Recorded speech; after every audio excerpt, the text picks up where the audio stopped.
Kekuatan serangnya akan meningkat drastis hanya dengan mendengarkan perkataan orang lain. Kebetulan gurunya adalah pendeta iblis, yang terkuat di dunia persilatan. Dengan bantuan kemampuan bawaannya untuk mendengarkan ajaran, dia dengan cepat mempelajari ilmu sakti gurunya. Di era kebangkitan kemampuan semua orang, dia malah menaklukkan dunia dengan ilmu bela diri. Padahal kemarin, keduanya masih berada di zaman yang berbeda, orang asing yang tak saling kenal. Sang guru, pendeta iblis, telah menyatukan dunia persilatan di zaman kuno. Tetapi jiwanya terpisah dari tubuhnya saat berlatih ilmu sakti. Ia tak dapat kembali ke tubuhnya, dan tak seorang pun bisa merasakan keberadaannya. Ia juga tak bisa menyentuh orang lain. Pada hari itu, tiba-tiba sebuah lubang hitam muncul di hadapannya dan menyedot jiwanya. Park Hyun-soo, yang hidup di zaman modern, saat itu masih seorang pekerja kantoran. Di era kebangkitan kemampuan semua orang ini, dia termasuk kurang dari 1% orang tanpa kemampuan. Dia juga memiliki adik laki-laki yang sakit parah dan dirawat inap dalam jangka waktu lama. Karena tak mampu merawat adiknya, ia berharap kematiannya akan membuat pemerintah bertanggung jawab atas adiknya. Namun, sebelum ia sempat menggantung tali, sebuah lubang hitam muncul di kamarnya. Saat berikutnya, pendeta iblis keluar dari lubang itu, dan menjatuhkan Hyun-soo ke tempat tidur. Aku bisa menyentuh orang. Ia sangat terkejut. Ia mencoba menyentuh layar yang tak diketahuinya, tetapi ia tak bisa menyentuhnya. Melihat ini, Hyun-soo mengira ia adalah malaikat maut yang datang menjemputnya. Pendeta iblis dengan kesal menjentikkan jarinya ke kepala Hyun-soo. Ia terkejut karena bisa menyentuh orang ini. Lalu ia bergegas ke jalan. Meskipun dipenuhi dengan benda-benda yang belum pernah dilihatnya, saat ini ia ingin tahu apakah ia bisa berkomunikasi dengan orang lain. Ia buru-buru mencoba menghentikan seorang pejalan kaki, tetapi tetap tak bisa menyentuhnya. Saat itulah ia akhirnya menyadari bahwa ia hanya bisa menyentuh Hyun-soo. Tiba-tiba, sebuah daya tarik menariknya pergi. Saat itu, Hyun-soo sedang menerima panggilan telepon dari pemburu Kim Hak-seong. Ia ditawari pekerjaan sebagai asisten. Mendapatkan pekerjaan itu, ia merasa lega. Itu adalah gerbang level B. Upahnya cukup untuk membayar biaya rumah sakit adiknya. Pendeta iblis yang ditarik kembali tepat saat itu melihat kejadian ini. Ia langsung membawa Hyun-soo terbang menuju gerbang. Keduanya segera tiba di tempat tujuan. Setelah menunggu kapten membagikan tugas, mereka semua memasuki gerbang. Selama proses teleportasi, pendeta iblis merasakan sensasi yang mirip saat ditarik oleh Hyun-soo. Setelah memasuki gerbang, mereka menemukan tanah kering dan retak di mana-mana. Tugas pertama mereka adalah mengidentifikasi tema gerbang. Saat itu, pendeta iblis sudah merasakan getaran aliran air. Benar saja, alat pengukur menunjukkan tema di sini adalah air. Saat semua orang meragukan alat pengukur, tiba-tiba semburan air muncrat dari tanah. Seketika, banyak manusia ikan muncul dari semburan air.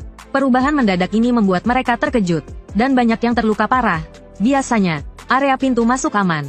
Tetapi sekarang, bahkan pemburu level B pun terdesak. Saat itu, seorang pemburu meminta Hyun-soo mengeluarkan tombaknya. Saat sedang mengambil tombak, Hyun-soo diserang oleh manusia ikan, dan perutnya tertusuk. Saat ia hampir dihabisi oleh manusia ikan itu, kepala manusia ikan itu tiba-tiba meledak. Jadi itu pemimpin sekte iblis surgawi. Benar-benar payah, lihat saja, pergerakan pemimpin sekte iblis surgawi bagai hantu. Gerakannya sangat lincah, manusia ikan ini tidak bisa bertahan satu serangan pun darinya. Selanjutnya, dia menyalurkan energi dalamnya, melepaskan jurus pamungkas, penyegelan jiwa iblis abadi. Musuh dalam radius 50 meter langsung hancur menjadi debu. Semua orang terkejut dengan kekuatan ini. Mereka mengira itu perbuatan Hyun-soo, tapi dia masih orang tanpa kekuatan. Selanjutnya, manusia ikan yang lebih besar muncul. Sepertinya itu pemimpin manusia ikan. Pemimpin sekte iblis surgawi langsung menyerangnya, tapi dia tidak bisa menyentuhnya. Energi spiritualnya habis. Sekarang dia bahkan tidak bisa menyentuh monster-monster ini. Melihat itu, pemimpin manusia ikan langsung menyerang Hyun-soo. Hyun-soo berusaha keras menangkis dengan kedua lengannya, tapi dia tetap terpental belasan meter, menabrak batu besar. Jika diserang sekali lagi, nyawanya mungkin melayang. Untungnya, pemimpin sekte iblis surgawi dengan cerdik menendang lengannya. Karena pusat gravitasinya bergeser, dia berhasil menghindari pukulan itu, tapi manusia ikan itu segera menendangnya lagi. Untungnya pemimpin sekte iblis surgawi langsung mendorong Hyun-soo, lalu memberinya petunjuk. Perhatikan baik-baik tubuhnya, meskipun terlihat berotot, tapi tulang yang menonjol di kakinya yang kurus itu. Tidakkah kau merasa itu rapuh? Terutama tulang selangkanya. Selanjutnya, dia langsung menendang Hyun-soo. Pergilah dan patahkan. Tapi Hyun-soo yang belum pernah bertarung, berdiri di depan manusia ikan itu dan langsung kebingungan. Pemimpin sekte iblis surgawi memberitahunya, siku adalah yang terkuat dalam pertarungan jarak dekat. Hancurkan dengan sikumu. Tatap lurus ke depan. Dihadapkan dengan ancaman kematian, Hyun-soo hanya bisa menggertakkan giginya dan maju.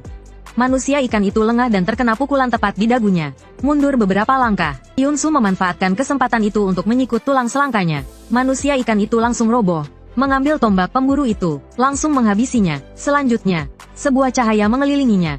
Hyun-soo terbangun saat itu. Sebuah jendela skill muncul di hadapannya, membangkitkan skill bawaan. Mendengarkan ajaran, Hyun-soo langsung bingung. Skill apa yang terbangun ini? Dengan terbangunnya Hyun-soo, pertarungan akhirnya berakhir. Tapi semua orang harus membayar mahal. Mereka memilih untuk mundur, menyerah menaklukkan Dunggeon ini. Dan Hyun-soo sangat menyadari bahwa dia bisa selamat. Berkat pemimpin Sekte Iblis Surgawi, semua orang segera keluar dari Dunggeon, melakukan upacara penghormatan singkat untuk yang gugur, lalu membereskan perlengkapan dan bersiap kembali ke kota.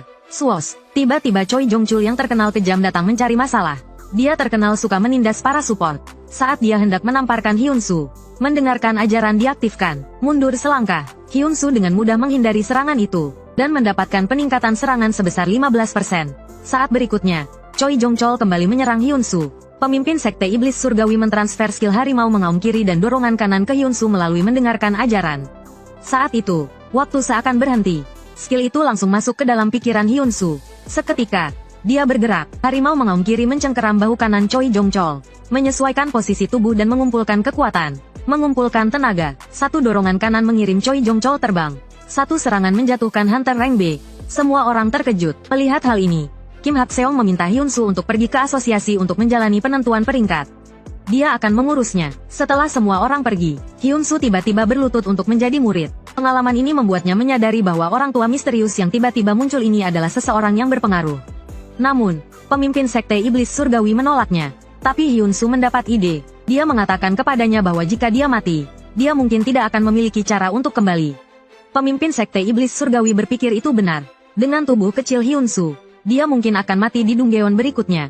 Dia akhirnya setuju, tapi Hyun-soo harus melakukan 9 kali sujud. Jadi, semua orang melihat Hyun-soo membungkuk 9 kali dengan sungguh-sungguh ke udara. Mereka semua berpikir anak ini sudah gila. Keduanya kembali ke rumah. Sang guru menemukan kain yang ditempel di dinding. Itu adalah kain yang digunakan Hyun-soo untuk menutup lubang hitam itu. Sang guru menariknya ke dalam. Mereka menemukan ruang yang luas dan kosong di dalamnya. Cocok untuk berlatih. Jadi dia menyuruh Hyun-soo duduk bersila, mulai mengolah energi internal dalam tubuh, membantu Hyun-soo membuka meridian dan jalur energi yang tersumbat. Untuk melatih seni bela diri dengan baik, harus melancarkan sirkulasi darah dan energi terlebih dahulu. Dan proses ini akan sangat menyakitkan. Setelah dipukuli habis-habisan oleh sang guru, kotoran menyembur keluar dari seluruh tubuh Hyun-soo. Proses ini juga membuat pemimpin Sekte Iblis Surgawi merasakan bahwa fisik Hyun-soo tidak biasa. Meridiannya terbuka dalam waktu yang singkat. Dia takjub, jelas dia adalah seorang jenius bela diri sejak lahir. Tetapi lahir di era tanpa seni bela diri. Setelah meridiannya dibuka, seluruh tubuh Hyun-soo terasa lebih ringan. Dia ingin mencoba melompat ringan. Hasilnya, dia melesat ke atap. Ternyata, selain membuka meridiannya, sang guru juga telah menyalurkan energi internal kepadanya, menanamkan benih seni ilahi iblis surgawi. Sebenarnya, ada kemungkinan 80% Hyun-soo akan mati dalam proses tadi. Tetapi jika dia tidak tahan dengan energi internal seni ilahi iblis surgawi, dia juga tidak akan bisa mempelajari seni bela diri pemimpin Sekte Iblis Surgawi. Keesokan harinya, Hyun-soo pergi ke asosiasi. Resepsionis wanita yang melihatnya langsung bersemangat untuk berfoto bersama. Hyun-soo sendiri bingung. Sesampainya di luar ruang pengujian, kebetulan ada orang yang sedang diuji, mendapatkan skor 687. Ditetapkan peringkat B. Gadis berambut pirang itu tampak puas dengan hasilnya, tapi masih ingin mencoba lagi. Namun, kepala bagian penilaian, Jeon Yul-soo, menyarankannya untuk tidak melakukannya. Karena untuk mencapai peringkat A dibutuhkan skor 900. Perbedaannya terlalu jauh. Saat itu, Hyun-soo masuk, yang membuatnya heran. Orang-orang di sini juga menyambutnya. Ternyata itu karena dia telah memberi pelajaran pada Choi Jong-chul.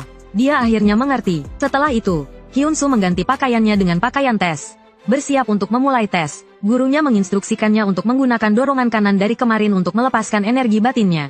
Bersamaan dengan itu, keterampilan mendengarkan ajaran diaktifkan. Hyun-soo segera merasakan energi batin yang kuat berkumpul di tinjunya. Dia mengambil posisi dan mengumpulkan kekuatan. Dengan satu pukulan keras, dia menghantam mesin. Dampak yang kuat membuat seluruh ruangan bergetar hebat. Bahkan Jeon Yul-soo, yang terbiasa dengan tes tersebut, tampak terkejut. Dia mencetak skor 1120 poin. Benar-benar peringkat A. Selanjutnya adalah tes tendangan. Hyun-soo melakukan hal yang sama, mencetak skor 1377 poin.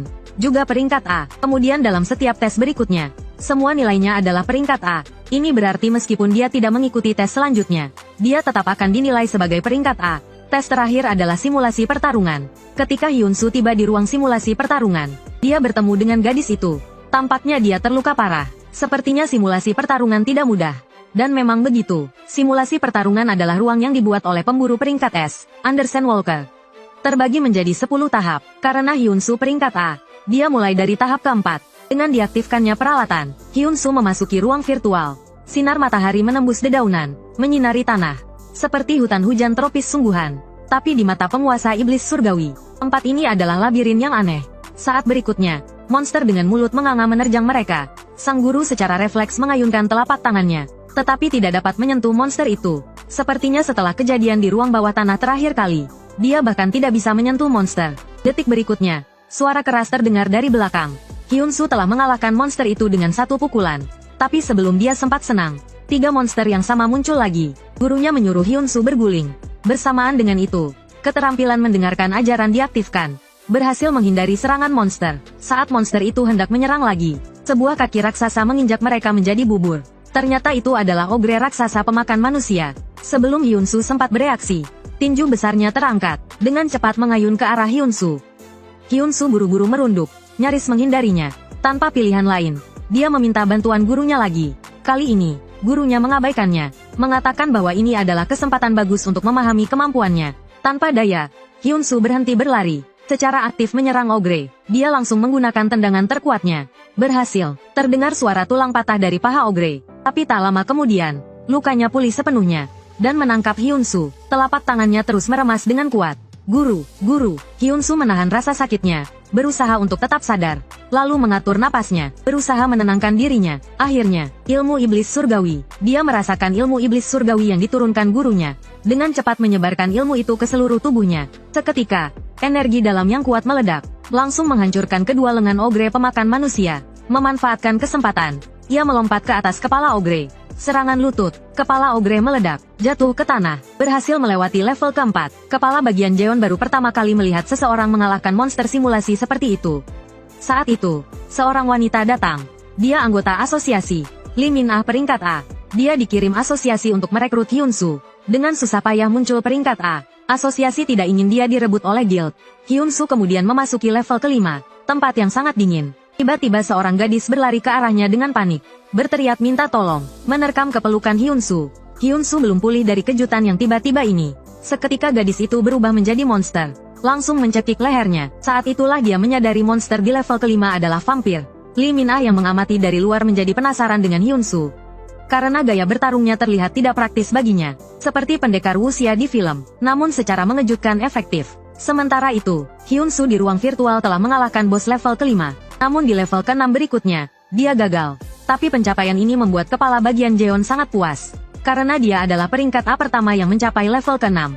Setelah kepala bagian Jeon menyelesaikan pendaftarannya, dia mengantarnya ke lift. Lee Min-ah sudah menunggu di dalam, mengundang Hyunsu ke ruang rapat, meletakkan kontrak di depannya, melihat ada gaji tetap dan tunjangan ekspedisi. Dan mengingat dulu dia harus membayar deposit bahkan hanya untuk menjadi support. Dia sangat bersemangat sampai hampir menandatangani. Untungnya gurunya menghentikannya tepat waktu. Kontrak tidak boleh ditandatangani sembarangan. Persyaratan yang harus diajukan.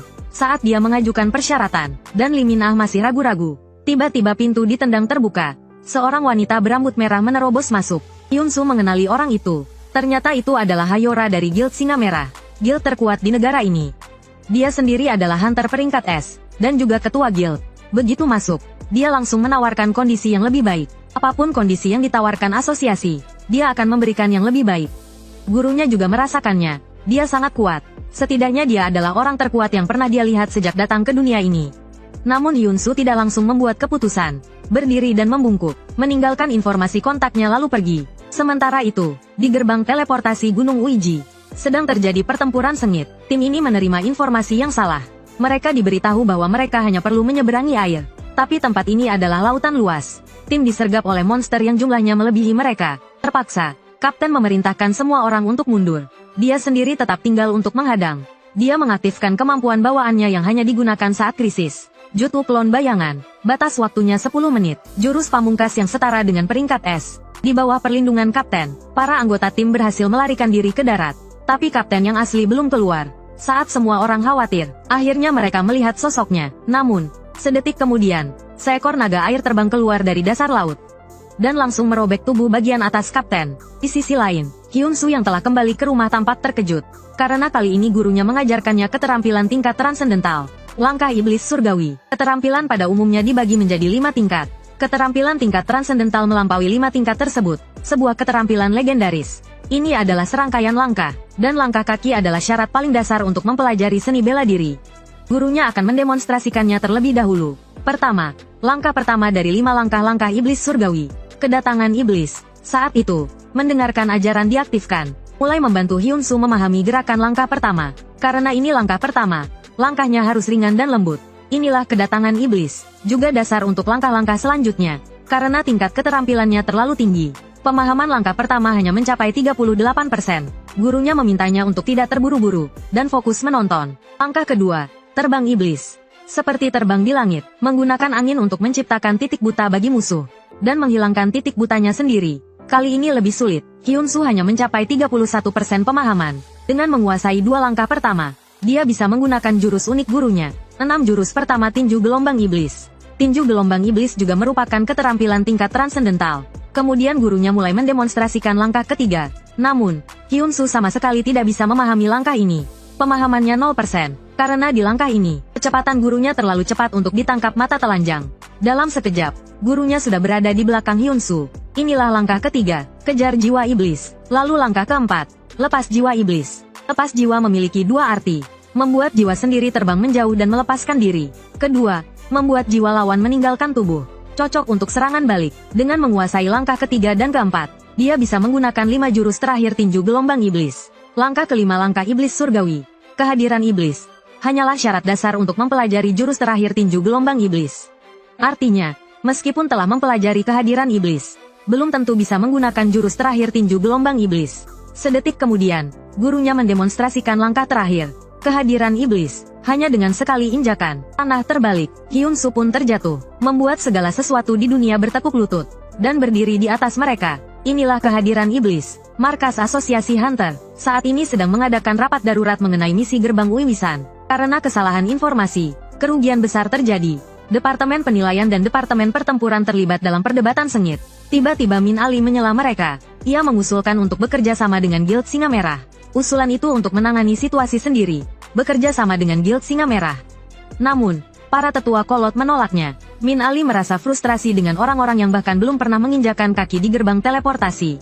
Dan hanya tahu cara memberi perintah dari kantor mereka. Sementara itu, Hyun-soo baru saja sadar dari pingsannya. Ternyata, ia pingsan saat gurunya mendemonstrasikan teknik iblis surgawi. Untungnya, gurunya tidak menggunakan kekuatan penuh.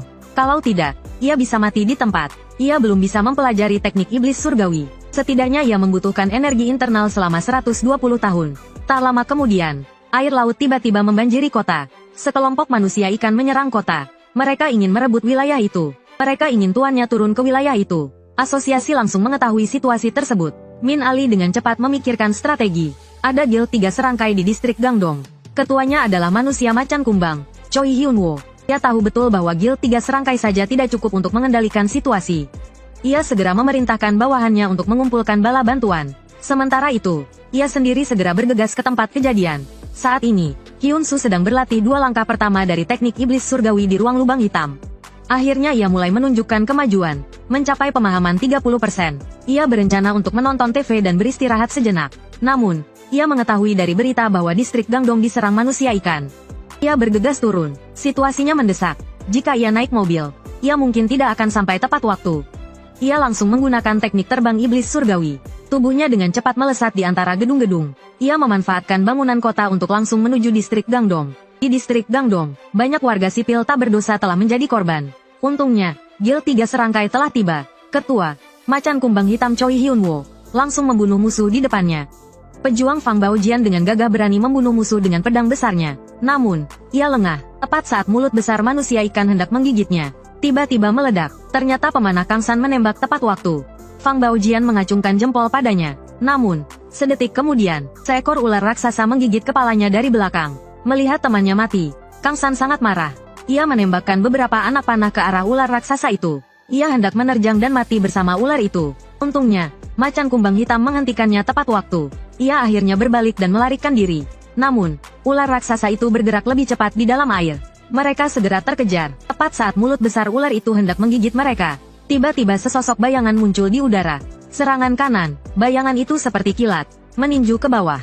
Tubuh ular raksasa itu langsung terbenam ke dasar air. Melihat hal ini, semua orang mengira seorang pemburu rank S datang untuk membantu. Namun, orang itu adalah Hyun-Soo.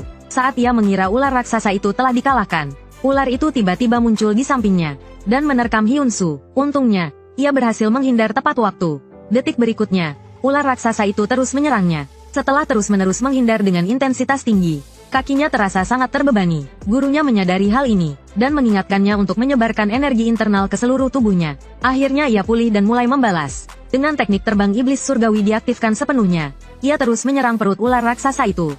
Meskipun efektif, itu tidak menyebabkan kerusakan fatal. Saat itu, sang guru berbicara lagi. Bagian tubuh ular yang paling lunak adalah di bawah rahangnya. Gunakan terbang iblis surgawi untuk menyerang titik lemahnya. Mendengar itu, Hyun-Soo segera melesat, langsung menuju rahang ular raksasa. Pada saat itu, jimat di dekatnya mulai mengendalikan ular raksasa. Tepat saat Hyun-Soo hampir berhasil, tiba-tiba dia terhantam ekor ular raksasa. Dia terbanting keras ke gedung di dekatnya. Dia kehilangan kesadaran, dan akan ditelan oleh ular raksasa. Saat itulah sang guru akhirnya menyadari ada penyihir yang membantu ular raksasa pulih. Tepat saat Hyun-Soo akan ditelan ular raksasa. Tidak. Cukup sampai di sini. Tiba-tiba sebuah suara menghentikan aksinya. Ternyata ketua Guild Singa Merah, Ha-Yura, telah tiba. Dia sangat puas dengan kinerja Hyun-Soo. Jika dia tahu keberadaan penyihir itu, mungkin hasilnya akan berbeda. Layak dia menjadi anggota calon guild kita. Selanjutnya serahkan padaku. Saat berikutnya, api yang hebat menyala di sekujur tubuhnya. Dia mengumpulkan kekuatan di kakinya, melesat seperti rudal ke arah ular raksasa. Melihat perhatian ular raksasa teralihkan, sang guru memanfaatkan kesempatan ini untuk menyelamatkan Hyun-Soo. Di sebuah sudut, teman Hyun-Soo, Yuna, dikepung oleh manusia ikan. Dalam keputusasaannya, tiba-tiba dua manusia ikan di depannya terbunuh. Ternyata Black Panther dan Kang San tiba tepat waktu untuk menyelamatkannya. Dalam situasi ini, Kang San harus membawanya kembali. Black Panther tetap tinggal untuk terus menyelamatkan para penyintas. Di sisi Hyun-Soo, dia akhirnya sadar dari pingsannya. Sang guru memberitahunya tentang penyihir itu, dan juga tentang kedatangan Ha-Yura untuk membantu. Dia tidak perlu lagi mengambil risiko. Namun, saat berikutnya Hyun-Soo berdiri. Ular raksasa itu adalah buruannya. Dia ingin menghabisinya sendiri. Tapi detik berikutnya dia pingsan lagi karena lukanya. Sang guru berpikir dia sebaiknya fokus menyembuhkan lukanya terlebih dahulu. Ha-Yura lebih dari mampu untuk menghadapi penyihir dan ular raksasa itu. Namun, Hyun-Soo bersikeras untuk pergi. Karena orang tuanya dibunuh oleh monster-monster ini. Adik laki-lakinya juga dirawat di rumah sakit dalam jangka waktu lama karena mereka. Sekarang setelah dia akhirnya mendapatkan kekuatan, dia tidak mau menyerah begitu saja. Hal ini membuat sang guru terkesan. Meskipun Hyun-Soo adalah seorang jenius bela diri, dia selalu terlihat kurang semangat juang. Tanpa diduga, dia begitu teguh saat ini. Jadi dia memutuskan untuk membantu Hyun-Soo. Tetapi metode ini memiliki efek samping. Sementara itu, Ha-Yura sedang bertarung melawan ular raksasa. Ular raksasa itu bersembunyi di balik air laut dalam jumlah besar, membuatnya sulit untuk mengenai ular raksasa itu.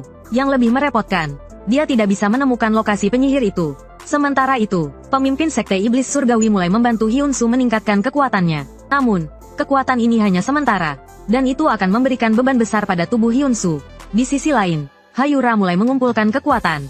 Tiba-tiba, api yang kuat meledak darinya. Menggunakan dirinya sebagai pusat, api itu langsung menguapkan semua air laut di sekitarnya. Ular raksasa itu akhirnya muncul.